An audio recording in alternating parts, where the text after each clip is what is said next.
Dalam ilmu kimia, organik didefinisikan sebagai senyawa yang terbentuk dari atom karbon dan hidrogen dan juga beberapa mengandung atom lainnya. Dan itu adalah definisi organik yang gue pahami saat itu. Tapi kemudian gue ragu dengan definisi itu karena suatu obrolan gue dengan salah satu teman gue di mana kita ngobrolin tentang sampah organik dan non-organik. Dia bilang kalau plastik itu adalah sampah non-organik, yang tentunya gue nggak setuju karena gue tahu kalau plastik itu terbentuk dari atom karbon dan hidrogen, dan gue pikir kalau plastik itu adalah sampah organik. Tapi hal ini jadi renungan buat gue karena di masyarakat umum plastik sudah tergolong ke sampah non-organik. Terus apakah mereka yang salah atau gue yang salah? Dan kenapa bisa terjadi miskomunikasi dalam konteks ini? Gitu pikir gue. Terus gue cari tahu lebih lanjut tentang organik dengan googling. Dan gue dapat hasil kalau organik punya beberapa definisi lain. Definisi lainnya yaitu organik adalah sesuatu yang dihasilkan dari makhluk hidup.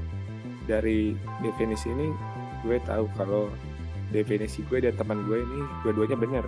Dan gue sadar kalau pengetahuan gue tentang organik ini kurang lengkap. Jadi jika ditarik dari kasus sebelumnya, apakah plastik ini masuk organik atau non-organik? Pertanyaan itu belum bisa kita simpulkan karena kita butuh konteks tentang organik ini maksudnya apa. Dan gue cari tahu lagi lebih lanjut tentang sampah organik dan non-organik. Dan ternyata klasifikasi tersebut itu digunakan dengan tujuan untuk memisahkan sampah berdasarkan kemudahannya diuraikan secara alami. Nah, dari penjelasan ini kita tahu kalau plastik ini dalam konteks sampah termasuk non-organik karena dia itu butuh waktu ratusan tahun supaya bisa terurai di alam. Inilah yang menyebabkan kebingungan gue dalam komunikasi, yaitu salahnya gue mengambil konteks pembicaraan. Dalam studi analisis miskomunikasi dalam bahasa lisan dan tulis berdasarkan konteks wacana, disimpulkan jika miskomunikasi salah satunya terjadi karena tidak sadarnya akan konteks. Sehingga kita tahu kalau konteks ini berpengaruh pada proses komunikasi kita.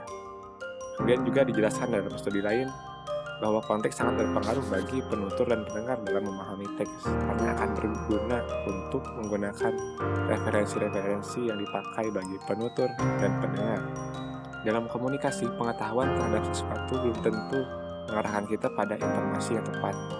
Perlu juga disadari bahwa konteks pembicaraan sangatlah penting dalam komunikasi agar penutur dan pendengar berada pada satu pemahaman dan miskomunikasi dapat dihindari.